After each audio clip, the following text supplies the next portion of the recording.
You're listening to Nightmare on Film Street. The current time is 6:66. Traffic is clear ahead from here to the afterlife, but it's hell outside. For the next hour, you're on Nightmare time. So, let's give a grave welcome to our hosts, Jon and Kim. Hello again, fiends, and welcome back to Nightmare on Film Street, the horror movie podcast for the casually obsessed.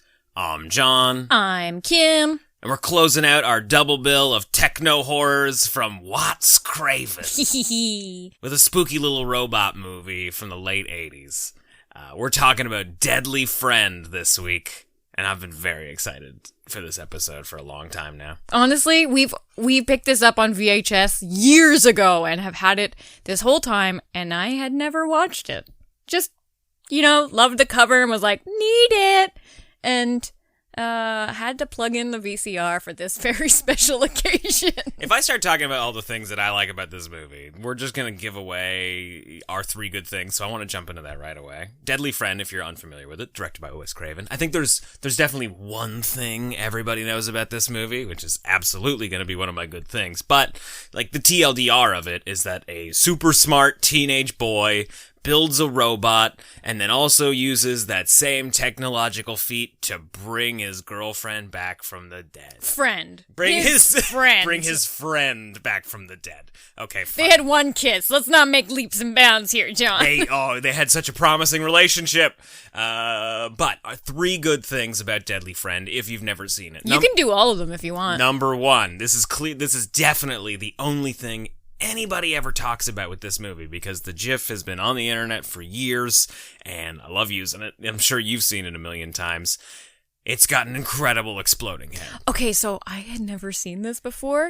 But you've seen the exploding head. No. You've never seen that girl. I maybe, but I didn't log it and file it for a rainy day. I was so surprised when it happened, and I went in completely blind, and it was amazing, and my life was forever changed. So please don't spoil it up at the top for anybody that hasn't seen it yet and is like, should I listen to the three good things and see if I want to watch it? Because it's pretty good. I wasn't planning on getting into It's worth watching this whole movie for it. I wasn't planning on getting into the gory details. Pretty good. Yeah, but it's nice when an exploding head's a surprise. Those Love are a always surprise exploding head. Number two, obviously, this is just a late 80s reimagining of The Bride of Frankenstein. Yeah, I was going to say that if I had to do three good things, that it has a great Elsa Lancaster, Bride of Frankenstein, bird-like neck movements. Yeah, and just a real... extensive bird-like neck movements. And just like real birds, she's a robot.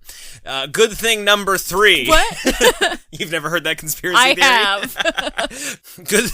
Good thing number three might be funny to say annoying robot. The 80s loved an annoying robot, but my real good thing number three is Anne Ramsey with a shotgun. That name might not be immediately familiar to you, but she's Mama from Throw Mama from the Train. She's also the mom in The Goonies. She's the quintessential crotchety old woman from 1982 to 1999. Yeah, and she will shoot you if you come anywhere near her compound fortress in the middle of this suburban neighborhood. She's got a padlocked chain link fence. It's like a condemned house, but it's not condemned. Oh man, everybody's got a house on that. There's a house like that in every neighborhood. And Anne Ramsey, the absolute right person to play it. Also, her name's Elvira in the movie, which is a fun little detail for such a crotchety old lady. Those are just three good things about Deadly Friend. If you've been putting this movie off, you really, really gotta seek it out. And also, it's got an incredible backstory on how it was made and all the problems that went into it. Oh my. Just like Shocker. Not a huge surprise. Also, it's problems like Deadly Friend and the fact that Wes Craven didn't really make a lot of money off Nightmare on Elm Street that led to him being given creative control for something as kooky as Shocker. We're gonna be back in a minute, and we're gonna get into it. Who is it? If you enjoy Who's there? being really scared, if you're not afraid of the unknown, if you've found a friend in fear, then we have a friend for you. Hi. Samantha.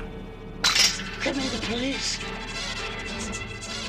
The director who unleashed Freddy in Nightmare on Elm Street, Wes Craven, now brings you his most frightening creation. Get out of my house!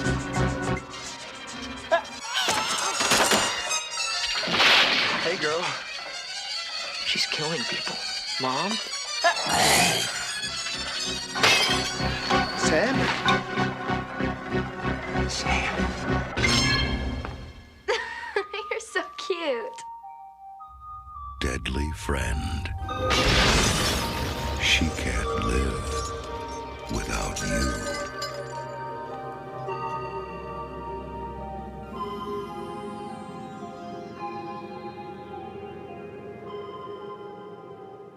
Deadly Friend is currently sitting at a 5.5 out of 10 on IMDb, a 20% rating on Rotten Tomatoes from critics, but only a 38% from fans, and of course on Letterboxd we've got a 2.8 out of 5, which I find very surprising, because do I just like Bride of Frankenstein more than the average bear? Is that the problem? Yep. You think that's actually I it? love Bride of Frankenstein, and I don't know, this movie hasn't won me over, it seems, as much as it won you over. Oh, Kim, you just hated that robot. You just I did. I wanted that robot to die so bad. No, that robot. And then he did. Yeah. And it was wonderful. Now, this is the best part. He was like, I found out recently, voiced by Charles Fleischer, which is a name you don't recognize. cool. But Charles Fleischer had a cameo appearance in Nightmare on Elm Street. Uh-huh. He was a creepy doctor. Okay. Was he creepy? Anyway, he was a doctor in Nightmare on Elm Street when Heather Langenkamp's locked up. She's like, I can't sleep. And they're Yeah. like, shut up. Yeah, absolutely. He's in Demon Knight. He's the postman that's like Whoa! got a huge arsenal. You're a monster. But he also did the voice for Roger Rabbit in Who Framed Roger Rabbit. Oh, yay. Yeah. He did BB? He did BB. Oh. Okay, so BB sounded like, and this is a deep cut for all my Christmas movie fans, like the fucking annoying reindeer in the Santa Claus sequels. The one that farts a lot and is like, Yeah. just why did he have to talk so much? He Why- had no understanding of words and how to make them. Yeah. Just insisted on like, for an hour and a half. The thing that drove me nuts about that is that this kid has the ability to make a robot that's got eyes that move. It has artificial intelligence. Yeah, why didn't he just rip that voice box? Well, he could have ripped that voice box out, but like you can do all that, but you can't make it just like say basic words and commands. Like it seems like it's having actual conversations. It gets beaten up by bullies, and it's like, yeah, you get out of here. Don't you ever come back. But it just comes out as like, blah, blah, blah, blah, blah, blah, blah, Oh, blah, I have a blah. theory here. Uh-huh. And I might hold on to it. I might save it for the end. Okay, fair enough. Yeah. Now, I saw in the opening credits that this movie is based on a book Yeah. called Friend. And Wes was just like, let me give this a little punch. Let me give this just like, this is just a little adjective. Maybe, I don't know, deadly, possibly?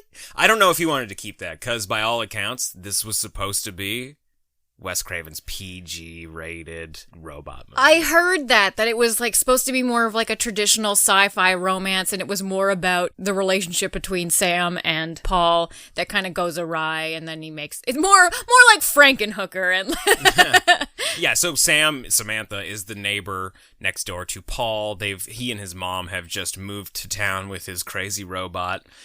He's going to a gifted school for robotics. for robots. For Gifted robots. school for It robots. seems like he's just studying neurology, and the robot is a pastime of his, right? Like the robot is just like a thing that he's doing on his own. It's additional research because he's just studying the human brain. Yeah, but he has unlimited access to the mainframe of the computer. That's true. They did say, like, yeah, you can get as much power as you want. You just hook up to our mainframe, and it's all yours, So baby. basically, he gets to dissect corpses and make robots with them. Whoa.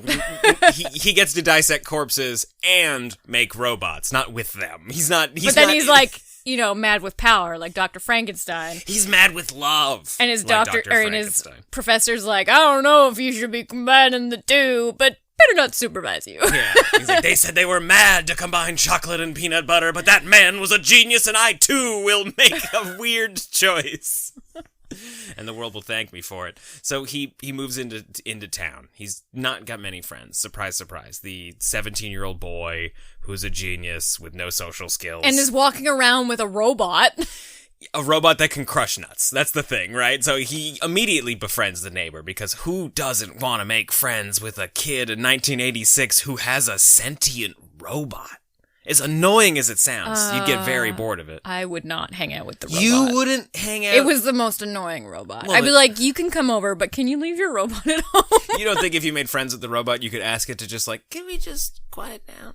Like maybe do with the volume control a little? And the robot would like cheat at poker and stuff. I don't know if I want to You think it would out. cheat at poker? Oh, yeah. You don't think it would just beat you?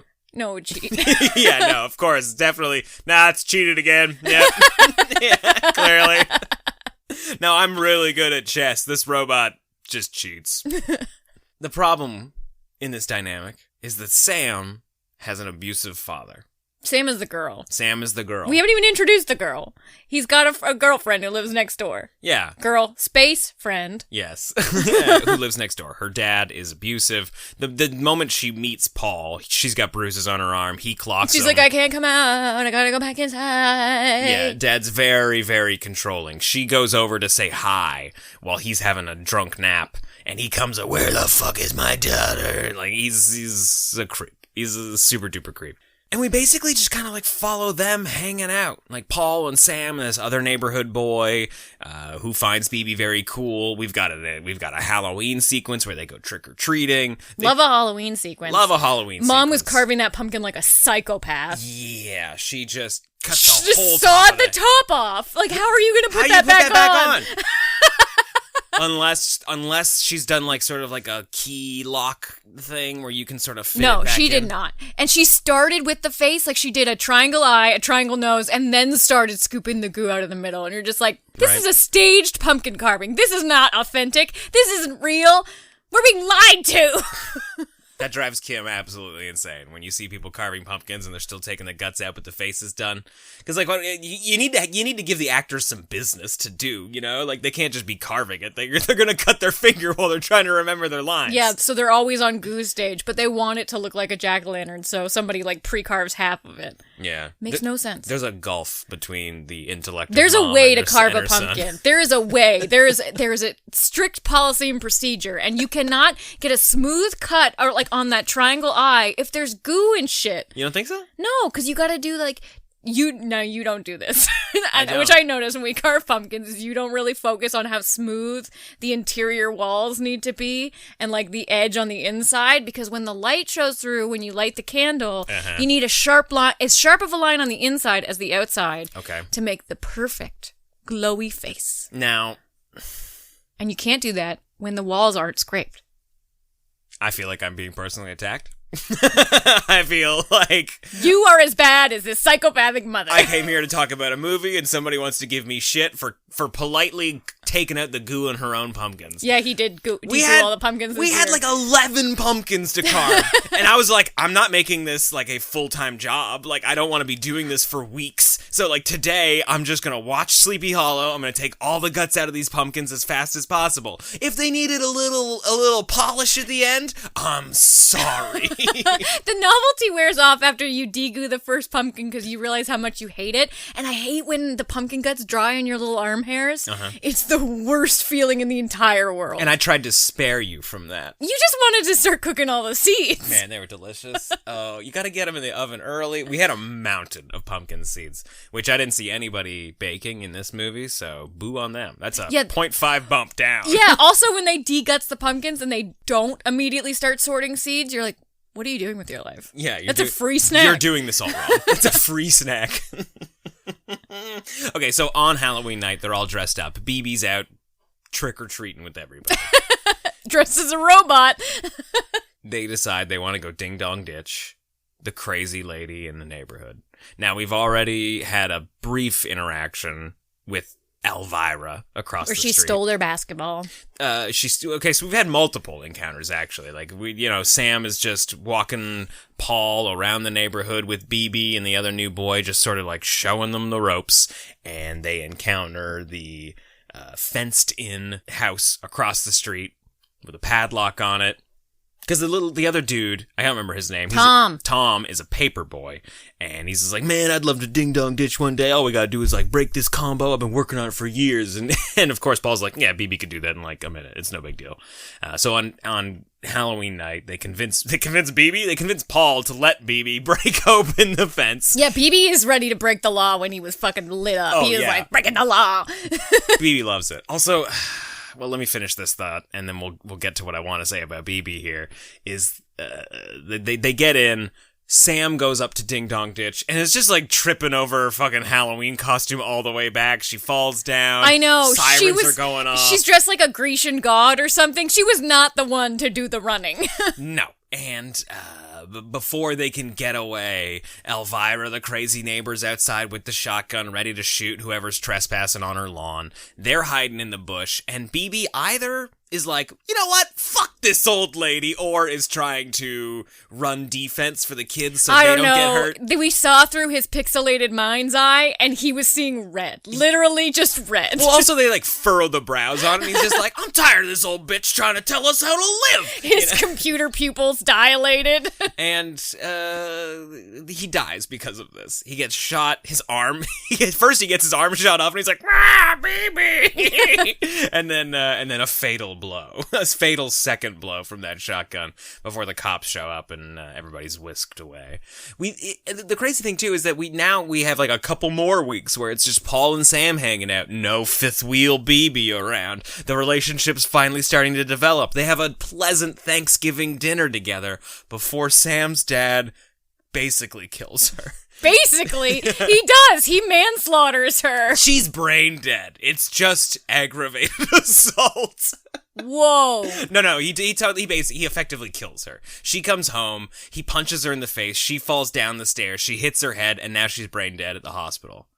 He's also dealing with the ambulance driver, too. He's like, I fucking told her to clean her shit up off the stairs. It's totally her fault she fell. They're in the hospital, and he's like, can we just pull the plug already? I know! You'd think, with how obsessed he is with his daughter, he would be the one like, no, just another week. She might have a brain flicker. Yeah, even if it's just for optics, like I'm gonna try and not look like a guy who punched his daughter. Yeah, like we must bury the evidence, the girl. Even the guys in the operating table are just like, I'm pretty sure this is a little bit more than a fall down the stairs. They're saying that while they're looking at her brain. I don't know how they could tell that she was punched, but maybe it's the giant bruise on her jaw with like a fucking football ring imprint in it. This is like halfway through the movie. This is the crazy part. Like, this movie really has a pace. Yeah, it's about friendship. The friend is just as important as the deadly. That's true. The thing that drives me nuts, and maybe just because I knew the end half of the movie, I don't remember having this thought the first time watching it, but the whole time we're talking about BB, and BB's got these fun little voices, and fun. Yeah, I'm not nuts about it either. But BB's hanging out, and he's talking about BB, and BB's so great. The dynamic between Paul and BB was always love. You know what I'm saying? I don't know. I thought they were bros. I never got the impression they're bros. And it might just... Do you think BB's in love with him? Absolutely. Are you kidding me? And I think the rest of the movie really plays into that. I think BB loves Paul. And maybe there's... I think there's some duality there. No. I think Sam loves Paul, and BB is also in there. This is the best part. This is the best part of it, the second half of this movie. So, Paul, distraught that Sam is effectively brain dead and they're going to pull the plug on her. Steals her corpse from the hospital. Well, his plan is to show up with, like, the computer chips that he's used and developed with BB to try and kickstart her brain. She's brain dead, but functionally the rest of her body's still alive. So if I can just get a little implant in there, a little microchip to help run the processor, the rest of the computer is going to work fine. This is effectively his thinking. Mm-hmm. He does show up late. There's a whole heist sequence where he's gotta like knock out the guard, his mom, and break into the casino. It's a hospital, and just steal the girl. It's totally a heist. Yeah, sequence. sure, it's a heist. Yeah, but he's late. They've already pulled the plug by the time they get there. He doesn't know what to do, so he just takes her body anyway with him. And poor Tom, his friend, is just like, I did not sign up for this, man. I did not sign up to steal a corpse. I thought we were just rescuing a girl, a living, breathing girl. Like now we're grave robbing from a hospital. They get her back to the school that Paul's been going to, and they operate on her. But the saddest part is that when he cuts the stitches from the previous neurosurgeon, and we open up to see the brain where we're going to put the microchip, It's fucking dead in there. She's very dead. It's like there's no gray, color. like they say gray matter. This is like purplish gray matter. This is like flies are around it. It looks like bad takeout. Yeah. Like if you pulled this out of your fridge, you'd be like, oh, don't even open the lid to sniff that. We might get spores. Just put it in the bin and say goodbye to it. We can't even separate the green box and the recycling. No. So he still decides that he's putting this chip in there. And it works. She's alive. Okay.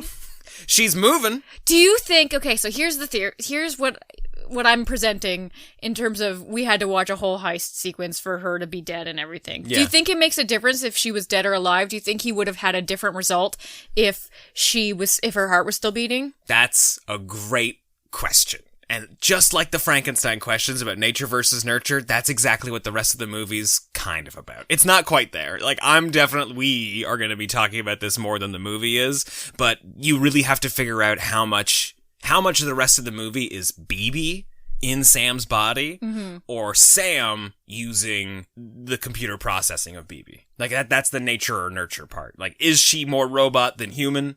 Or is she just a human that's been brought back, but it's like her decision-making skills are being filtered through robot logic. And she's lost some of her humanity. I'd love to hear what you think of it, because once she's powered up and she's had time to rest. It's recuperate. true. He turns her on with a remote control. There's a weird power dynamic between the two of that. them now. I don't like it. An 80s boyfriend would have loved a remote. I don't like it at all. But it's not long before the remote does nothing. Like, she's powering up all on her own. She basically never turns off. Yeah, she just sits around looking sad. Yeah, but with bad eyeshadow. But once she gets used to her surroundings and her limbs and how everything works, she goes on a revenge mission. First, she takes out Dad. First paw, then the world. She hides in the basement, lures her dad down. With a bottle of whiskey or something. Like he's a fucking mouse. Yes. Or, yeah, absolutely. Just like a bottle of whiskey on a string that she's kind of like pulling closer and closer. She makes some noise in the basement. He comes down. What the fuck's going on down there? And then when he sees a bottle of scotch on the stairs, he's like, hey, all is forgiven. But a human hand, grabs him. Powered by a robot. And then there's just like this great showdown where she attacks him in the boiler room. Another Wes favorite. That house has a legit coal fire happening. Oh yeah, it's got a huge ass coal chute. We've got coal reserves. Like, you'd have to get down there in the morning and just throw some coal in to control the temperature. It's literally The Shining down there, where he's got to like turn the thing every day. Otherwise it blows up. Hey, we lived in an apartment that was burning oil for heat. Remember that? That's true. And the oil truck had to come so often. We liked a warm apartment. It just had a lot of heat loss, but also just smelled like gas all day, every day. And you're like, there's no way we're not going to die in here. Anytime the boiler would come on, like I guess the oil burning furnace, it would just smell like natural gas for a couple minutes. It was not a legal apartment. It was not. If we had lived there any longer, we probably would not have survived to start a podcast. Well, it's also the apartment we left because like somebody caught their boyfriend smoking crack on Christmas Eve and pushed him down the stairs. Yeah. We were like, we should leave. Yeah. We should get out of here. Still not the worst apartment experience we ever had. Not the one that guy died in. No. Fun stuff. Okay. So, Deadly Friend. Yeah, we're fighting in a coal chute. There's some great sequences where she's like burning Dad on the furnace. She burns him to a crisp. She tosses him in the goddamn furnace. She fucking breaks his wrist by bending it backwards. That's a lovely. I love a wrist break. Yeah. Like it's rubber. It's all the sound, right? It's just like breaking celery stalks and shit. I just love seeing like the middle finger touching the back of the forearm. Oh, don't you love that? You're like, that just doesn't happen. That's the best. This was also the moment where we had to flip from watching it on VHS to watching it like we had to stream it. because we couldn't see jack shit. Like, our VHS copy is very dark. We couldn't see So dark. anything. This whole sequence is just pitch black. The entire movie changed for me. Yeah.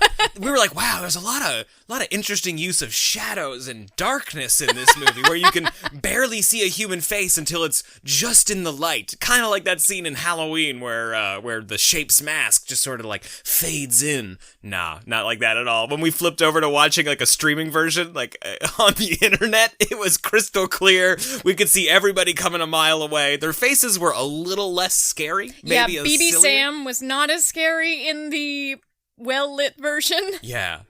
She looks cool though. Like, She's determined. she looks evil. Like, she doesn't. I wish she looked like she was decaying more. Like, this was like Toby Hooper's version of White Zombie or something, where your dead girlfriend comes back and she's there, but she's kind of hollow inside. And as the longer you stay with her, the worse she becomes. She still looks dateable. She just looks like she needs some milk and a glass of orange juice. Yeah, her eyes look a little sunken. They're dark. She is starting to go blue. But I mean, her hair looks brushed. She's doing fine. She looks all right. Played by Christy Swanson, who would later go on to be Buffy the Vampire Slayer, which is pretty rad. After she kills Dad, Paul finds her, and he helps her hide the body by burying it in the coal. Which is a permanent solution for sure. Yeah, he's gone full mad scientist at this point. Like, it's the sunk murder fallacy. Once he stole that corpse from the hospital, everything from that point on is doing anything to hide the corpse that he stole. Yeah, and absolutely. reanimated. Which is crazy, because, I mean, he's going to get in a bunch of trouble for stealing that one corpse. As soon as it murders somebody, that's a problem. But, like, let's be real. He has made a technological leap. You know, he's got a brain-dead woman who was pronounced dead that he's brought back somewhat to life. He should just call the newspapers. Like, accept whatever responsibility, but push the needle forward on science, man. Yeah, but this is the kind of that, like, you know, you've captured King Kong. Like, the world's gonna take him away from you. What if you want to date King Kong? That's true, yeah. These are all love stories. But Sam's famous now. You can't get to her. Oh, no. So, yeah, either they're going to take her away to a facility or they're going to put him in a facility. They'll probably do both. So you're right. He can't call anybody. There are some, plot holes, and I think that just comes down to editing, where they kind of have to have the cops visit Dad's house because the corpse has gone missing, but there's no follow-up. No, not at all. He locks Sam in his bedroom, but Sam breaks out to, like, kill somebody, and then we cut to him sleeping in the bed of that room, and you're like... Not surprised that she's gone. Yeah. The movie's chopped to shit. And part of it's because all of the cool scenes that we're talking about today on the podcast, like half the three good things, this scene we just talked about, the exploding head we're about to talk about in a minute, is all added after the fact.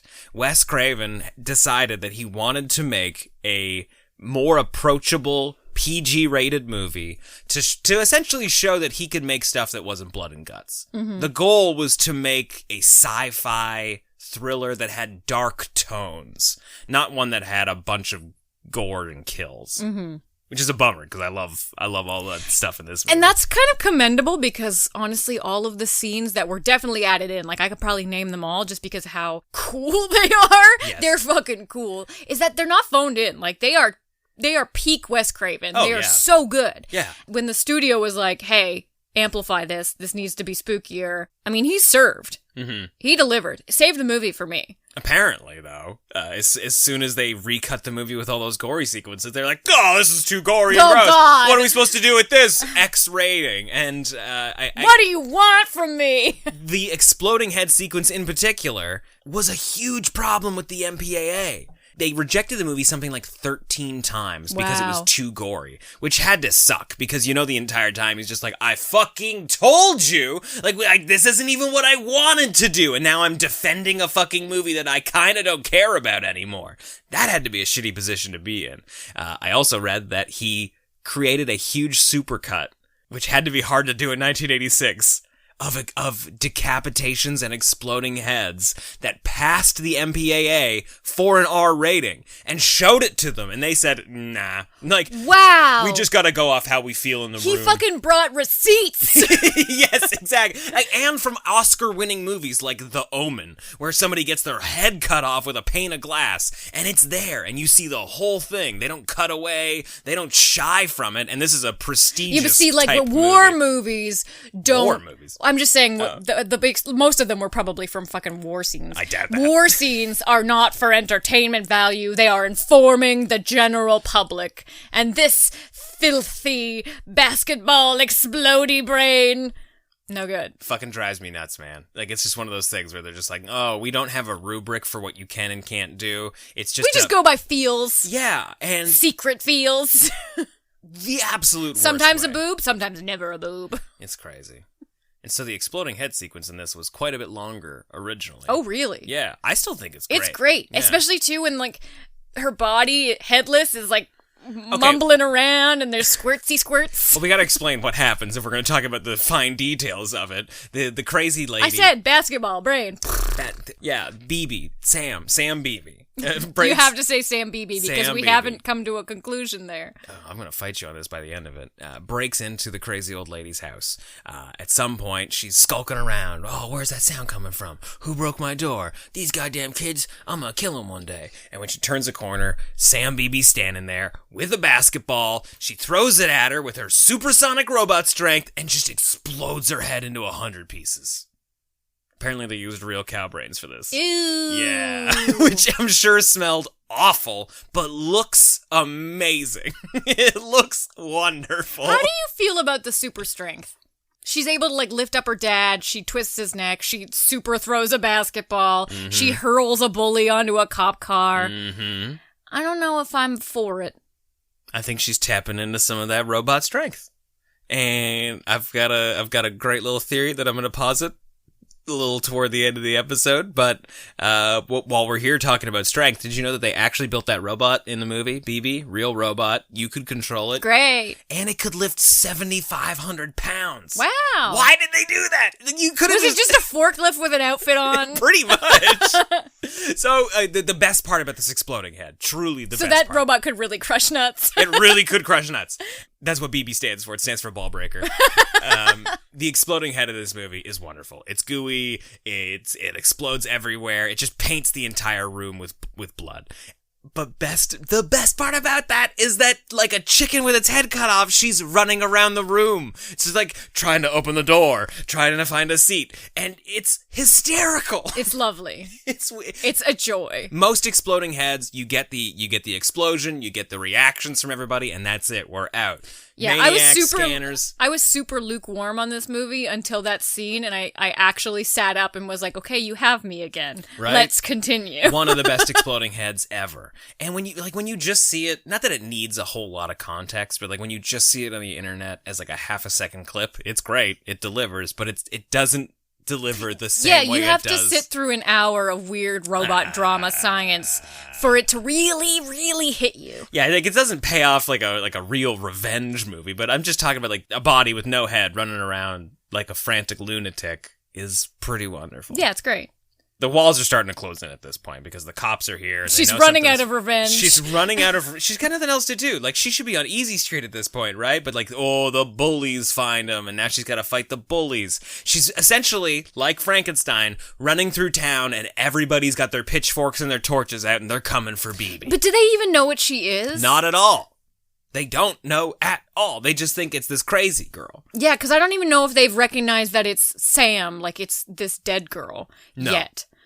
But I think everybody knows there's something wrong with this girl, kind of like the neighborhood in Edward Scissorhands, because when Tom shows up to the house to be like, what's going on? I gotta go to the cops. You can't stop me, man. We gotta turn ourselves in. She fucking dives through the second-story window and tackles this kid on his bike like she's a werewolf. Yeah, cool. Love it. And that's what kicks off our, like, run across town, where we're trying to, like, everybody in town is trying to stop this girl, and they're trying to put an end to the madness. They have no idea what's going on. Like, I'm putting a little more on their thought process than is actually there, but like those are the beats we're trying to follow. Mm-hmm.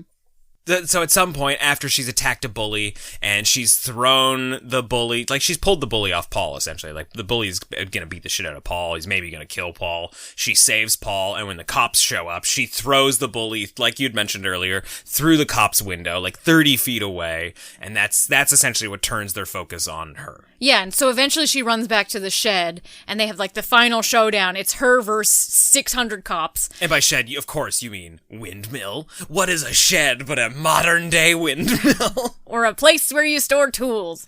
Like a windmill. But then, you know, in the classic showdown style, the cop's like, stop advancing, put your hands in the air. And then she, through her pixelated eyes, sees red again, and she advances with her weird claw hands. That are regular hands, just in claw shape. We have not mentioned that yet, is that Sam Beebe has the same sort of like... 2-finger functioning. Yeah, that Beebe had. Beebe's got like your standard robot claw hands, and Sam Beebe holds her hands in the exact same way. And that, I think, is a small... Is it a window into the key? Yes, it is! Are you fucking kidding me? Don't patronize me!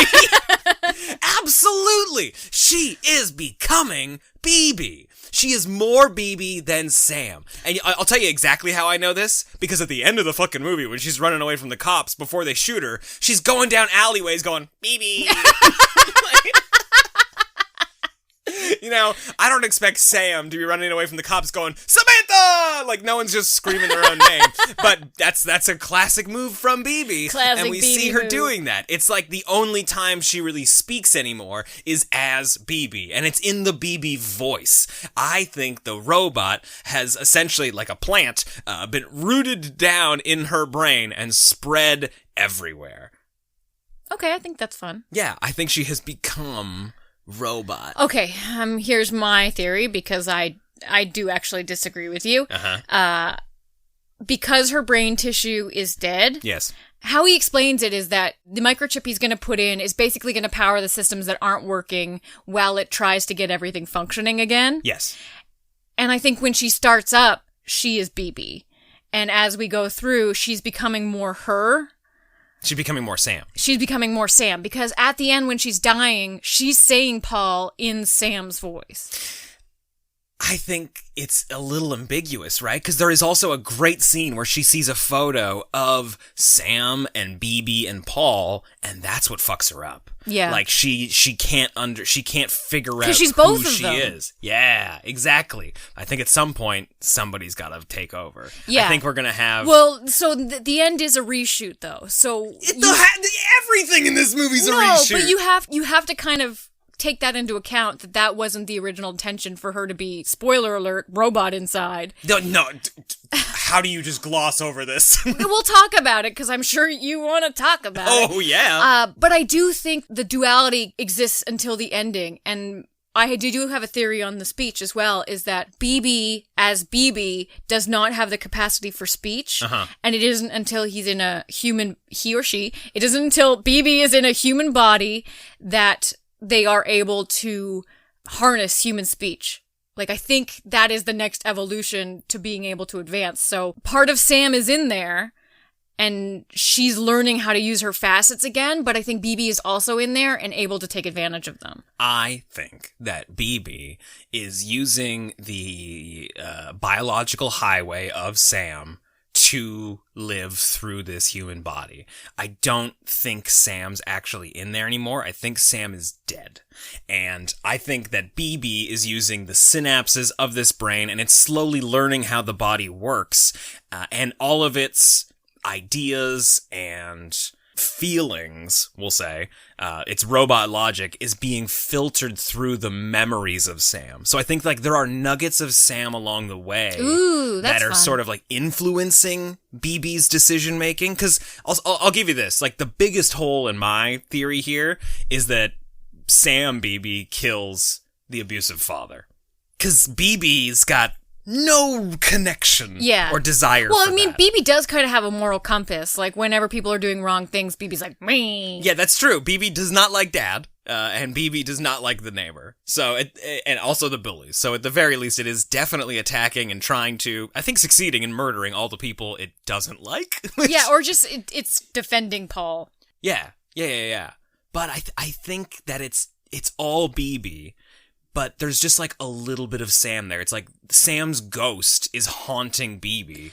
And it's like, that's just every decision we all make as human beings is based on context and memory and experience. BB is pretty young and doesn't really have any of that, and is also a robot. So like, I would think it doesn't have quote unquote a memory, but as far as like its hard drive and its, computer memory is concerned, like it's been flooded with a lifetime of memory and experience that it's pulling from to make its robot decisions now. I really like that. That sounds really good. I don't know if I 100% believe it, but your theory does work better with the fact that there is that extended heist sequence and the fact that Sam dies before the operation happens, and we actually see her brain is a pile of rotting goo. Yeah. So your theory really works in that she is just a husk because he didn't get there in time, and it makes that make sense. But I will say, like, to your point, I think there is a little bit of like a feedback loop where Sam,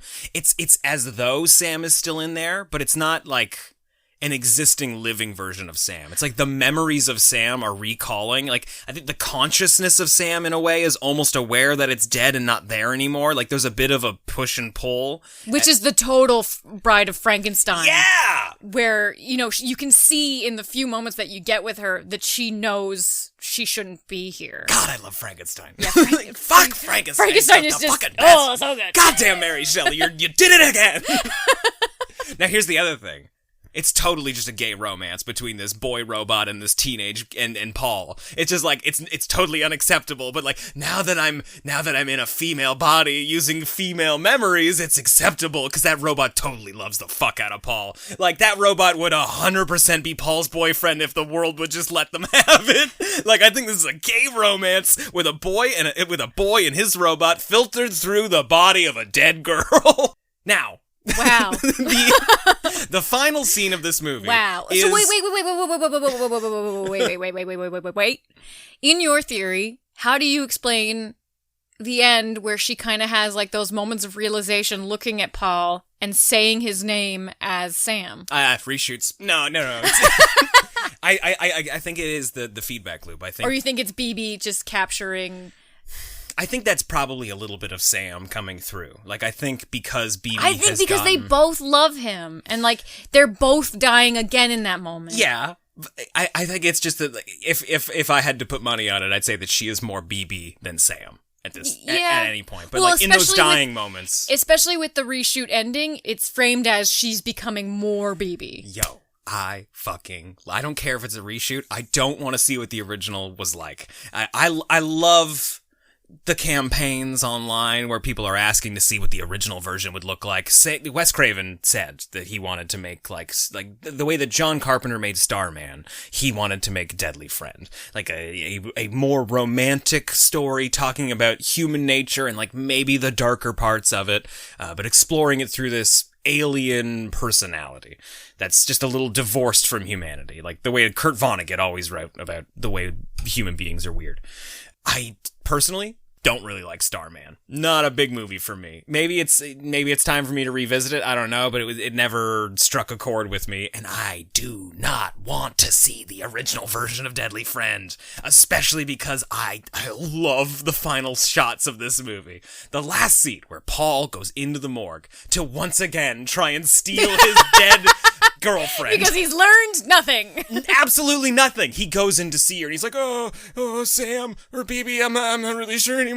And the corpse He's like, I don't really care anymore as long as you come back to me. I just want my weird love. Yeah, the corpse awakens and grabs Paul. And as it's like rising up out of the morgue slab. Because the body is rotten now. The body's rotten and the skeleton pops through. And the bones of this girl are now BB. And it's crying out like, come with me, Paul, come with me. And it's now Sam's voice, but BB's body, which is just pure cinema. Like, what an incredible end to that movie. And the best part, we do not have a scene immediately after. I love that you're just shouting at me. Where Paul... I'm just sorry. here to receive these emotions. But the best part is that Paul doesn't wake up in his bed in a cold sweat. Like, it wasn't a nightmare. You know, it really happens. And she breaks his fucking neck. And they die together. True love. Yeah. Do you think it's, like, I like to think it's real. I like to think that the robot, like, this is why I mentioned the plant thing earlier. Like, we're taking, like, the computer, the microchip, and we're seeing all these long, metal pieces of it plugging into parts of the brain. Like, I really do like to think that that's the roots, and BB is truly somehow making metals turning the skeleton of this girl into a metal robot. I like that because of the super strength, which didn't really buy me earlier. Right? Yeah. And then when you realize, like, oh well, if she's all chrome in there, well, then fuck her out. Totally she makes can sense. throw a bully. Yeah, I think it helps answer some of those questions I had watching it, where I was like, I don't know, she's rotting. Do you think those muscles would be stronger than they were before she died? If they had to just put one fucking scene in the reshoots where we're in the garage, like mom's looking around. She's pumping irons. There's this, mom's looking for a shovel and there's a bite taken out of it. You're just like, what the fuck is this? And you'd be like, oh, that weird dumb robot. But at the end of the movie, you're like, she was collecting metals. You know, like it would have totally worked. Oh, that's fun. Like I thought you meant like the wood stick, and I was like, why? No, like out of the metal part, out of the spade or the shovel. If there was a bite taken out and she was just she's just slowly like, eating nails. Yeah, That's that would have pretty been cool. cool. Yeah, that would have been great. So, again, thankful that this wasn't a nightmare sequence. Like, I'm taking it fully as real. Actually, when you reality. mentioned nightmare sequence, it reminded me of the nightmare sequence. That's what I wanted to bring up. Yes, another really great scene. Definitely a reshoot because it just comes and goes. It doesn't have any bearing on the plot at all, but it's shot so well. Yeah, it's a nightmare that Sam is having. She's in bed, her dad's coming in. Oh, I wasn't even talking about that nightmare sequence. Oh, what nightmare sequence are you talking about? The one that Paul has. Oh God, yeah. and also it's her dad in that nightmare sequence. Yeah. Okay, so we've got two. We're both to save on time. We're both just gonna talk over top of each other. No, let's go with yours. This is after, Sam has done a rampage out and around. You think it's her returning to Paul in his bed. This is right after she's killed a neighbor with the basketball as well. And something pops up into the bed and starts rolling around. Under the blankets. It's about the size of a basketball. It's not rolling around, though. It's moving from side to side. Like, it has weird, creepy movements. And it's maybe the scariest thing I've seen in a year. It's weird how effective it is. It's so weird. It's like in Shocker with the ghost boat girlfriend, how there's these weird fleeting moments where Wes is just able to capture the perfect nightmare imagery. Uh-huh. And it's surprise. And it sticks with you. This movie is not a scary movie. That scene gave me chills. Absolutely. Yeah, everything else is just kind of like fun and weird, or, tender and romantic. But he rips the blanket off after this ball has gotten impossibly close to him, and it's the burned skull of the abusive dad next door. And he's like, hey, how's it going, buddy? And doing Freddy Krueger shit under there. Yeah, and then it jumps up out of the bed like it was inside the bed this whole time and is lunging at Paul, and that's when he wakes up screaming in a cold sweat. Incredible moment in this movie. So good. Absolutely, you're right. The scariest part. And it's the anticipation of what's going on. Because at first you're like, oh, this is the robot. And then you're like, oh, maybe it's the basketball. And then you're just like, this thing's moving in a really weird way and I don't trust it. It's creepy as fuck. Fucking loved that moment. I almost forgot about it. The other nightmare sequence, which I thought was pretty fun, is Sam's nightmare sequence before she dies. Her dad he's coming to her room, and there's just like shadows. It's everywhere. creepy. We're all like, we don't want to see this scene. We know it exists. We just don't want to see it. And we know what their relationship is like. Yeah. We don't want to know. He's attacking her, and she smashes a vase on the side of her bedstand and stabs him with it. It's pretty lovely. And he just starts laughing at her. And it becomes a straw. And blood just starts pouring out of the vase, just like covering her on the bed while she's screaming. He's laughing. She obviously wakes up in a cold sweat as well. And that's why I think the ending is so great, because the whole time it's kind of impossible. The same way that the whole rest of the movie is impossible and the previous nightmare sequences were. But nobody wakes up from the nightmare. So we've been presented with scares that are proven to be nightmares, and the fact that we don't have one at the ending is like another rug pull. Yeah. That's a good point. Love the end of this movie. I think it's really fun. I think it's just a fun ending, even if you don't put a lot of weight into it. Like, even if you don't treat it as like, oh, we were building to this, we were working to this, Sam and BB were doing this change all along. Oh, no, they're not laying any groundwork for that, really. No, because, I mean, if you look at it at face value, it's the end of Friday the 13th. You know, where baby Jason pops out of the water and you're like, this is great. I'm not going to think about what this is. But in Friday the 13th, we do have a scene where she wakes up, and it's like, maybe it was a nightmare. Maybe it happened to her before the ambulance showed up, but maybe it was probably just a nightmare. But they leave you lingering. Deadly Friend is completely different. I think anybody walking out is imagining that that's a dream, but there's no basis for that. Like, I think it's truly reality. Honestly, having talked to you for like 50 minutes, you're making me like this movie more. You're kind of selling me on it. I think all the reshoots were the right choice. Now I feel very sad for Wes. I do too. Mr. Watts Craven, you know, this sounds like it was supposed to be a completely different movie. But the spooky spooks were all really well done. Yeah, I loved them all. I know you didn't want them in there, but they're good. Yep. They're great. They're incredible. I love them. You spent the rest of your life talking about how this was a horrible movie to make, and you regretted it all. Man, how awful must it be to show up to a studio or just a series of producers? That's just the experience, John. I know it's just the experience, but like, God fucking damn it. You show up, you're like, I want to make this movie. Here's the book. It's this fine book. It's a fine book. That's what everybody on Goodreads tells me. It's basic. It's very similar. And I want to make this cute little thriller. It's more about this romance and about how all the people around us are darker and more evil on the inside than they present to be on the outside, and how it's pretty acceptable for people to be monsters while hiding in plain sight, or even just the knowledge that everybody knows exactly how bad this dad was and how bad the neighbor was, but it's all fine. Nobody's breaking any laws. Nobody's necessarily like upending society by acting this way. But this robot girl is a monster. Like, he wanted to delve into like the romance and the psychological implications of the darker parts of humanity. And everybody said, that's great. Here's a bunch of money. Go make that movie. We'd love to put it out. And then they'd all just change their minds. And they're like, this doesn't look like Wes Craven. Yeah. This doesn't look like Nightmare on Elm Street. And he's like, I know. That was the plan. I didn't want to do that. And you were like, what a great idea. That'll be such a fun choice. Oh, everybody will be so surprised by, you know, the extent of your abilities. And then they said, fuck that. We want it to be everything you were hoping it not to be. Now go back out there and ruin the movie you like. Because I'm sure he was happy with the original cut. That's gotta fucking suck, right? I mean, that's every goddamn movie. This is every director's journey. Yes. Every single movie you have ever seen is a compromise. And it breaks my heart. It is a fight or a collaboration, however you want to think about it, between artists and business people. Decisions are sometimes made for art, sometimes they're made for money, and it happens in every single film you see. And Shocker is another example of how it can all go bad. He was given complete creative control. Maybe he made some weird decisions, but it also sounds like it was a fucking nightmare in post-production where like none of the special effects were coming together. Everything was falling apart. Nothing was working. So like everything can go your way, and it can still fucking fail. It's a miracle that any movie gets made, and I love that we live in a world where movies like Shocker and Deadly Friend are something that we can just watch any goddamn Friday night that we feel like. What a time to be alive. Aw, how wholesome, John. Look at your little speech at the end. I'm going to give Deadly Friend a 3.75 out of 4. Wow. I like this movie a lot. Wow. And there are chunks of it that I'm like, this isn't working. I don't like the dumb robot. I think, you know what? I know what it is. I love exploding heads and I love Frankenstein. Yeah, I mean, they're really playing into your court here. Mm-hmm. I'm going to give it a 2 out of 4. Not even a 2.5.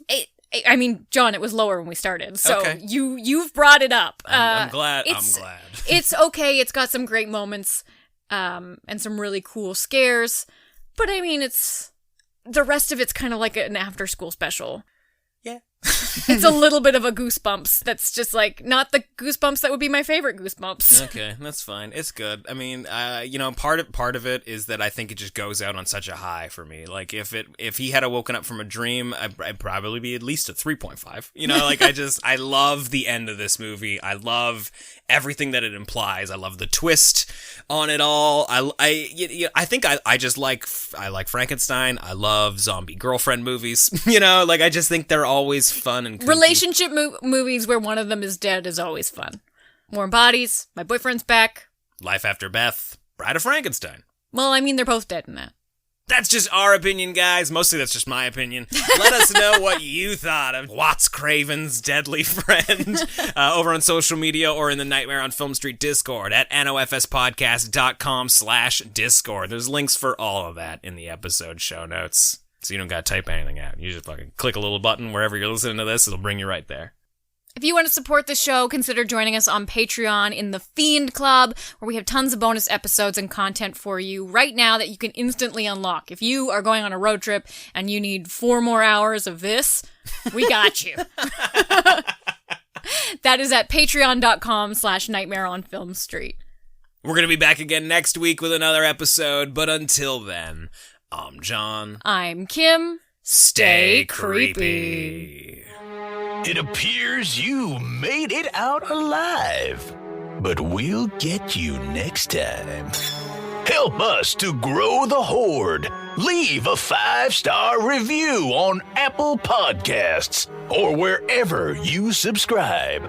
More terror can be found lurking on our website, nofspodcast.com.